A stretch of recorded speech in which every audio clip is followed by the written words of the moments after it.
मातरम, वंदे मातरम, वंदे मातरम, जिंदाबाद। कुलदीप जी तुम संघर्ष करो, हम तुम्हारे साथ हैं। कुलदीप जी तुम संघर्ष करो, हम तुम्हारे साथ हैं। हिमाचल सरकार, हिमाचल सरकार, भाइयों को जल्दी से रिहा करो, रिहा करो, भाइयों को जल्दी से रिहा करो, रिहा करो। हिमाचल सरकार, आपका नाम क्या हो? मैं कुंवर राजेंद्र सिंह नरूका राजस्थान से हूं और मुख्य मुद्दा ये है कि हिमाचल प्रदेश में पिछले 1 साल से हमारे भाई आंदोलन कर रहे थे। मेरे साथ कुलदीप तोमर हैं, US राणा जी हैं जो स्वर्ण और सामान्य वर्ग के अनारक्षित वर्ग के लिए बहुत दिनों से लंबी लड़ाई लड़ रहे हैं। इन्होंने पैदल रहकर करीब कितने दिन की 25 दिन तक पैदल रहकर पूरी टीम के साथ वो यात्रा की थी, जिसमें रोमित सिंह ठाकुर, मदन ठाकुर और उनकी पूरी टीम थी। और उस समय स्वयं जयराम ठाकुर ने आकर आश्वासन दिया था कि वो सामान्य वर्ग के लिए स्वर्ण आयोग का, सामान्य वर्ग आयोग का गठन करेंगे और उसको संवैधानिक दर्जा दिया जाएगा। और उस सब की अनुपालना के लिए नोटिफिकेशन जारी करना था और नोटिफिकेशन में जानबूझकर विसंगतियां बरती गई ताकि इस तरह की गलतियां की जाएं। तो उसके लिए हमारे भाइयों ने आंदोलन किया, जिसमें रोमित सिंह ठाकुर और मदन ठाकुर ने बहुत जबरदस्त आंदोलन किया। सामान्य वर्ग की सभी जातियों ने उनका समर्थन किया और उस आंदोलन से घबराकर हिमाचल प्रदेश की सरकार ने उनको अरेस्ट किया, डंडे बरसाए गए, उनके ऊपर हिंसक प्रयोग किया गया। और जब उनको अरेस्ट करके आज 4-5 दिन हो गए हैं और 15 बच्चों को अरेस्ट किया हुआ है और वो समझ रहे हैं कि हिमाचल में हम इस बात को दबा देंगे, तो मैं उनको चेतावनी देना चाहता हूं कि आंदोलन पूरे देश में फूटेगा।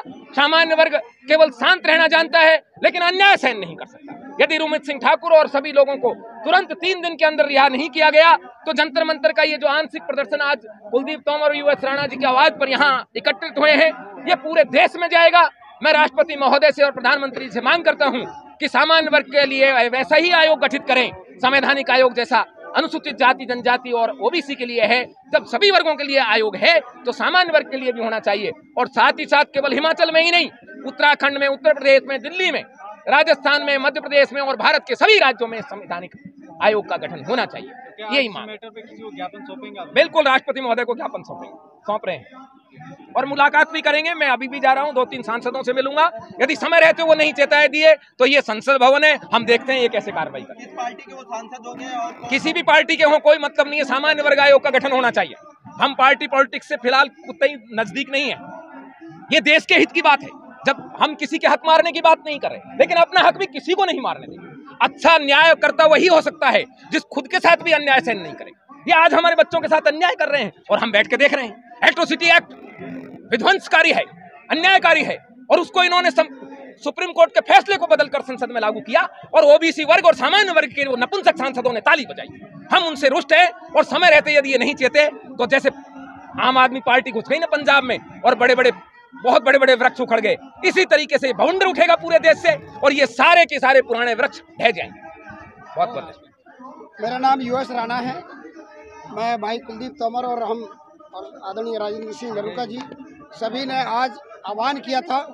आह्वान का एक मुख्य मकसद ये था कि जिस तरह से आज़ादी के बाद सवर्णों के साथ में भेदभाव हो रहा है, अन्याय हो रहा है, उसी की पराकाष्ठा में, उसी श्रृंखला में सवर्ण आंदोलन को कुचलने के लिए हिमाचल सरकार ने जो कदम उठाया है, हमारे कुछ भाइयों को गंभीर धाराओं के अंतर्गत गिरफ्तार कर लिया है।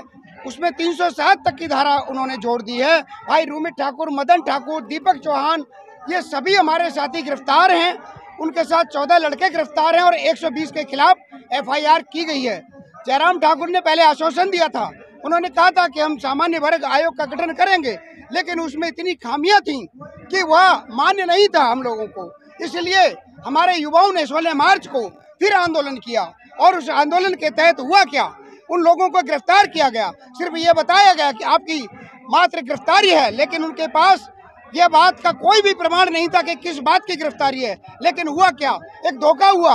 उन लोगों को दूसरे जिले की पुलिस ने गिरफ्तार करके पुनः जेल भेज दिया। ये हमारे साथ में पूरे राज्यों में, पूरे देश में सवर्णों के साथ जो अन्याय हो रहा है, धर्मशाला पुलिस ने अभी उनको गिरफ्तार किया है। पहले शिमला में किया था, लेकिन शिमला से उन्हें फिर धर्मशाला में गिरफ्तार कर लिया गया। और अभी पता चला है कि सोलन पुलिस भी उनके खिलाफ कार्रवाई के लिए तत्पर हो रही है। हमारा नाहन भी पुलिस भी उन पे कुछ धाराएं लगाने के लिए सोच रही है। हमारा मकसद ये है कि आज हम जंतर मंतर पर इस बात का प्रदर्शन कर रहे हैं कि राष्ट्रपति और प्रधानमंत्री जी को ज्ञापन दे करके कि आखिर ये भेदभाव हम लोगों के साथ में ही क्यों है। धरना प्रदर्शन तो कोई भी जाति, कोई भी वर्ग, कोई भी धर्म करता है इस देश में। हमारे लोगों ने, खासकर सवर्ण युवाओं ने जब धरना प्रदर्शन किया तो इसका इस तरह से एक साजिश के तहत उन लोगों की गिरफ्तारी क्यों? आखिर उनका दोष क्या है? सिर्फ एक सवर्ण आयोग की मांग हम कर रहे हैं। हमारा पूरे देश में आंदोलन चल रहा है सवर्ण आयोग की मांग पर। इसी मांग को लेकर के हिमाचल में एक प्रदर्शन चल रहा था, लाखों की भीड़ वहां मौजूद थी। वहां का बच्चा इस बात को कह रहा है कि सवर्ण आयोग कोई भी नाजायज मांग नहीं है, क्योंकि जिस तरह से देश में अन्य आयोग हैं, ओबीसी आयोग है, अल्पसंख्यक आयोग है, दलित वर्ग के आयोग, SC/ST आयोग है, फिर एक जनरल कास्ट के लिए आयोग क्यों नहीं हो सकता इस देश में? क्या हमारे बच्चों को शिक्षा, रोजगार और उसके लिए कोई जरूरत नहीं होती क्या? क्या उनके ऊपर कोई भी कोचिंग की फीस की इत्यादि की कोई भी जरूरत नहीं है क्या? उन लोगों को हमारे बच्चों की मांग को ठुकरा दिया जाता है, जैसे कि हम लोग जन्म से ही अमीर पैदा होते हैं। आरक्षण मांगों को नहीं ध्यान में रखा जाता है तो आगे क्या है? देखिए, ये आज हमने पहले कह दिया, ये सांकेतिक धरना प्रदर्शन था और ज्ञापन दिया गया है मात्र। यदि ये मांग हमारी नहीं मानी गई और उन निर्दोष युवाओं को रिहा नहीं किया गया तो इसी जंतर मंतर पर और संसद मार्ग तक हम लोग इस तरह से घेराव करेंगे कि इन लोगों को ये पता चल जाएगा कि इस देश का संपूर्ण सवर्ण समाज जाग चुका है। नमस्कार दोस्तों, मैं हूं कामनी, स्वागत करती हूं आपका अपने चैनल में। दिल्ली के जंतर मंतर पर आपको लेकर आ चुके हैं। कुलदीप तोमर जी यहां पर मौजूद है। वर्षों से लगातार स्वर्ण आयोग की मांग को लेकर स्वर्ण समाज जो है समय समय पर देश के विभिन्न राज्यों सहित दिल्ली के जंतर मंतर पर भी प्रदर्शन आयोजित करता रहता है, जो कि उसमें उसकी मांगे हैं। कहा जा रहा है कि जिस प्रकार से हिमाचल में एक कार्यक्रम आयोजित किया गया जहाँ पर स्वर्ण आयोग की मांग को लेकर यहाँ पर रुमित ठाकुर, मदन ठाकुर, दीपक चौहान और अन्य क्रांतिकारियों को जो है गिरफ्तार कर लिया गया है। कुलदीप तोमर जी हमारे साथ में यहाँ पर मौजूद है। आइए इनसे बात करते हैं और जानते हैं कि आखिरकार मुद्दा क्या है। सर्वप्रथम सर, मैं आपका स्वागत करती हूँ अपने चैनल में। धन्यवाद। जिस प्रकार से आपने अभी आयोजन के उसमें कहा कि विधानसभा धर्मशाला घेराव हिमाचल में आपने किया था, जिसमें 3 लोगों को गिरफ्तार कर गया है, 3 प्रमुख लोगों को गिरफ्तार कर लिया गया है। क्या मुद्दा था, कि क्यों गिरफ्तार? सबसे पहले तो आप ये देख लीजिए, ये था वो, ये इसमें भीड़ थी, ये एक तरफ की भीड़ है। हमने विधानसभा चारों तरफ से घेर रखी थी। ये हमारे 3 भाई हैं, ये तीनों मुख्य आदमी थे। देवभूमि क्षत्रिय संगठन के अध्यक्ष है इसमें रुमित ठाकुर, देवभूमि स्वर्ण मोर्चा के अध्यक्ष है भाई मदन ठाकुर और दीपक चौहान। अब मुद्दा था हमारे अधिकारों का। हम क्या इस देश में अपने अधिकारों की बात उठाना गलत है? नहीं। हर समाज को, हर जाति धर्म को, हर बच्चे को, हर बुजुर्ग को, हर औरत को अपने लिए न्याय के लड़ने के लिए एक आज़ादी मिली हुई है। हमारे देश का संविधान हमें देता है, तो हमने भी अपने संविधान को ध्यान में रखा। ऐसे तो नहीं गिरफ्तार किया होगा ना? बता रहा हूँ आपको, हमने स्वर्ण आयोग की मांग करी थी। इसके चलते हम 25 दिन पैदल पूरे हिमाचल प्रदेश के गांव-गांव घूमे, शहरों में गए हैं और नंगे पैर थे हम, हमारे पैरों में छाले पड़ गए थे। उसके बाद 1 लाख से ऊपर की संख्या में स्वर्ण इकट्ठा हुआ और उन्होंने विधानसभा का घेराव करा, धर्मशाला विधानसभा का। उसके बाद जयराम ठाकुर जी ने हमारे से बातचीत करी। उसी टाइम वो सदन में जाके उन्होंने बोला कि 15 मार्च तक सारे कानून पारित करके मैं स्वर्ण आयोग आपको दे दूंगा। उन्होंने एक संवैधानिक बयान दिया था, हमारे साथ प्रेस कॉन्फ्रेंस भी करी थी, हमें लेटर भी दिया था। आप उसका यूट्यूब वगैरह पे ये उनका इंटरव्यू ये चल भी रहा था। लेकिन उसके बाद भी इस सरकार ने हमारे को धोखे में रखा। हमारे खिलाफ उन्होंने कोई कानून पास नहीं करा था, ना हमें स्वर्ण आयोग दिया। और जो छोटा मोटा उन्होंने एक सामान्य वर्ग आयोग लिखा था, उसके अंदर इन्होंने जो कानून बनाया था वो किसी भी तरीके से हमारे हित का नहीं था। कुलदीप सर, जिस प्रकार से अलग अलग जातियां अपने अपने लिए आयोग की मांग कर रही है, इस प्रकार से तो देश का विघटन होगा, देश टूट जाएगा। आप फिर से चाहते हो कि स्वर्ण आयोग बन जाए? आप ये बताइए, इस संसार के जो लोग हैं वो हमेशा एक रहेंगे ना? तो ये जो फूट डालने वाले लोग हैं कौन? आप मुझे बताइए। अगर मैं स्वर्ण जाति में पैदा हुआ हूँ तो इसमें मेरा दोष बताइए। भगवान का बनाया हुआ काम है, भगवान ने मुझे स्वर्ण जाति में पैदा करा।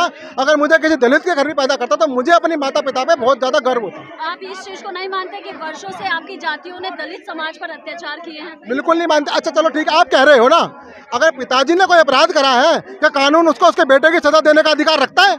आप मुझे ये बता दीजिए बस। अगर पिताजी ने कोई अपराध करा है तो क्या उसके बच्चे को सजा दोगे आप? तो हमें सजा किस लिए दे रहे हो आप? आप कहते हो आज के टाइम में जियो, हमने अपने आप को इस देश के संविधान के हिसाब से मोड़ लिया। इस देश के संविधान को हम सबसे ज्यादा इज्जत करते हैं। राष्ट्र की एकता, अखंडता, एकजुटता और समरसता को बनाए रखने के लिए स्वर्ण समाज की क्या भूमिका रही है? स्वर्ण समाज की भूमिका यही रही है, धन दौलत जमीनें संपत्ति सब कुछ दान कर दिया था हिंदुस्तान को अखंड भारत बनाने के लिए। अब भी अगर इन तीनों सहित विभिन्न प्रकार के क्रांतिकारियों को रिहा नहीं किया जाता है तो क्या आगामी योजना होगी आप लोगों की? पूरे हिंदुस्तान में एक जन सैलाब उठेगा। इस देश विरोधी सरकार जो सवर्णों के विरोध में काम कर रही है, सवर्णों के विरोध में काम करती हुई सरकार को हटाया जाएगा, अपने लोगों को लाया जाएगा और हो सके तो हम प्रदेशों में अपने चुनाव भी लड़ेंगे। इतने वर्षों से आरक्षण है, इतने वर्षों से आयोग है, अब तक आप लोग कहाँ थे जो अचानक से आपको जब से एट्रोसिटी एक्ट भारत सरकार ने सुप्रीम कोर्ट के फैसले को बदल के हमारे पर थोपा है, हमारे बच्चों को जेल भेजा जा रहा है, हमारे बच्चों को शिक्षा के अधिकार से वंचित करा जा रहा है, इतने ज्यादा नंबर आने के बाद भी हमारा बच्चा किसी इंस्टीट्यूट वगैरह में आराम से एडमिशन नहीं ले पाता। स्वर्ण आयोग की मांग क्यों जरूरी है? स्वर्ण आयोग की मांग हमारे अधिकारों के लिए, हमारे बच्चों के बेहतर भविष्य के लिए, हमारे घर की महिलाओं को सुरक्षित निकलने के लिए जरूरी है।